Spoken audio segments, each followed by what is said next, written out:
this section, we'll look at all things RICS. I will break this section down into 7 main parts, and they are: number 1, RICS history; number 2, about the RICS; number 3, Royal Institution of Chartered Surveyors; number 4, RICS International Headquarters; number 5, RICS Charity; number 6, RICS Sectors and Groups; and 7, RICS Governance Structure. Let's get going. Let's start with number 1, RICS history. RICS can trace its history right back to 1792, when the Surveyors Club was formed. However, the foundations of the current modern organisation really started to take shape when 20 surveyors met at the Westminster Palace Hotel. Under the chairman of John Clutton, they appointed a subcommittee to draw up resolutions, bylaws and regulations. This was done in order to establish a professional association to represent surveyors and the growing property profession. This group, which had expanded to 49 members by 1868, met again at the Westminster Palace Hotel on the 15th of June of 1868 to approve the resolutions and elect the first council. John Clutton was elected the first president of the Institution of Surveyors. Offices were then leased at 12 Great George Street, which is still part of the RICS headquarters building today. The requirement for such an organisation was driven by the rapid development and expansion of the industrialised world. As it began to take shape and the infrastructure, housing and transport links grew, there was a need for more stringent checks and balances.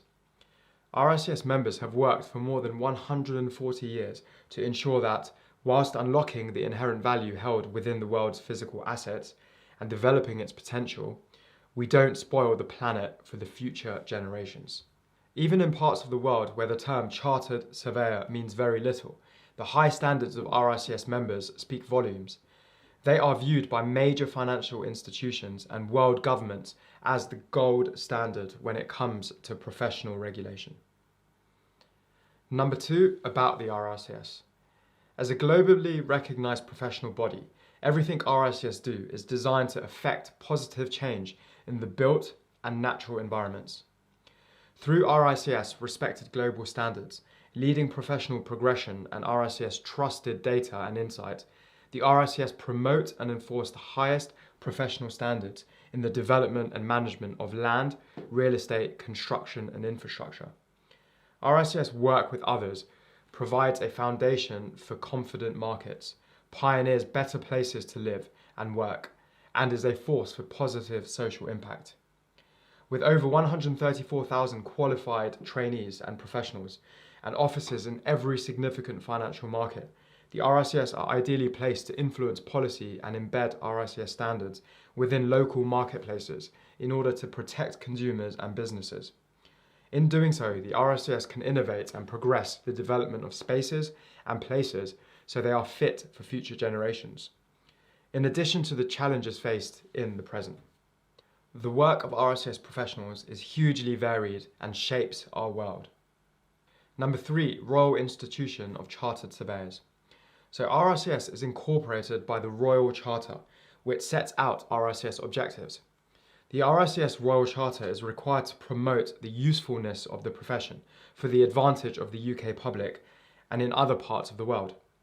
In practice, the Charter means that important changes to RICS constitution, its bylaws, have to be ratified by the UK government through the Privy Council, even after they've been approved by a majority of the RICS members voting at a general meeting. The continued demand for royal charters, which may seem an outdated concept, shows that they retain their prestige in the modern professional world as a gold standard of excellence and integrity. The Royal Institution of Chartered Surveyors was founded on 15th June 1868 and was incorporated by the Royal Charter on the 26th of August 1881. And so, what is the Royal Charter?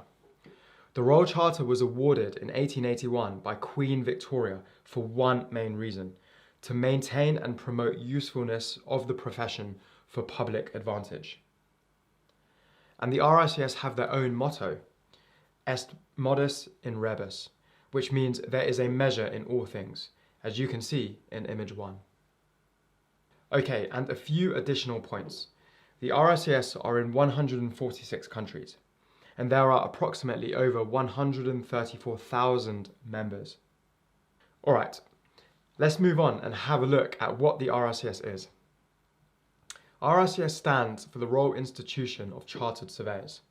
They are the world's leading professional status in land, real estate, infrastructure and construction. They are one of the most respected and high-profile international institutions that offers advice in property, construction, project management, dispute resolution and environmental issues to various clients and the public.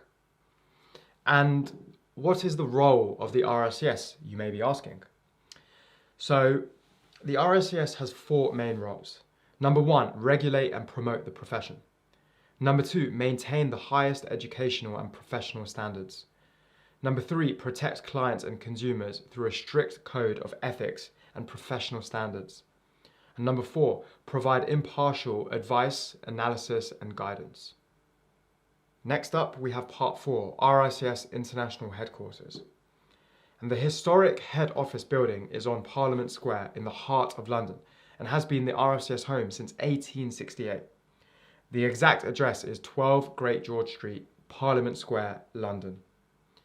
The RICS has many UK offices, such as London, Birmingham and Scotland. And they also have many global offices, such as in the Americas, Australasia, Europe, Middle East and Africa, South Asia, Southeast Asia, Japan and China. Number 5, next up, let's have a look at the RICS charity and we'll look at 3 areas. So number 1, Lionheart. Number 2, RICS Foundation. And number 3, RICS Matrix. So let's start with number 1, Lionheart. And Lionheart is a benevolent fund established over 100 years ago. It offers advice and in certain circumstances, financial assistance. It is independent to the RICS and it is run by RICS members. And Lionheart provides support to current and past members of the RICS and their families. Number 2, we've got RICS Foundation. And this is an independent worldwide charitable foundation. It was founded by the RICS in 2000 and it raises awareness about issues of concern within the built and natural environments.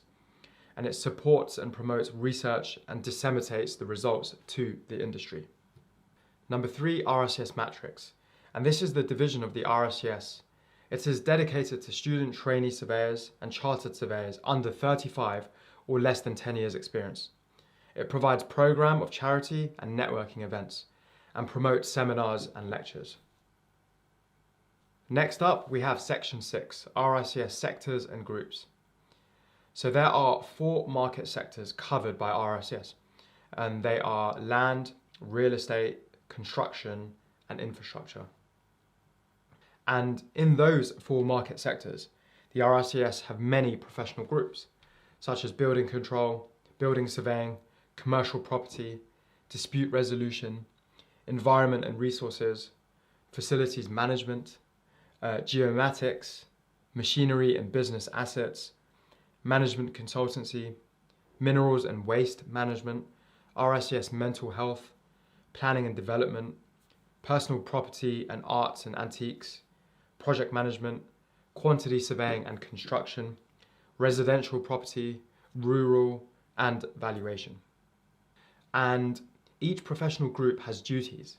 And let's have a look at what the duties of each professional group are. So they are required to outline standards of competence and practice and standards internationally. They are to provide training and development. They are to contribute to policy information. They are to make a contribution to CPD topics for events, and CPD stands for Continued Professional Development. They are to provide network opportunities, which is a great place to connect with RICS members and also as a great source of information.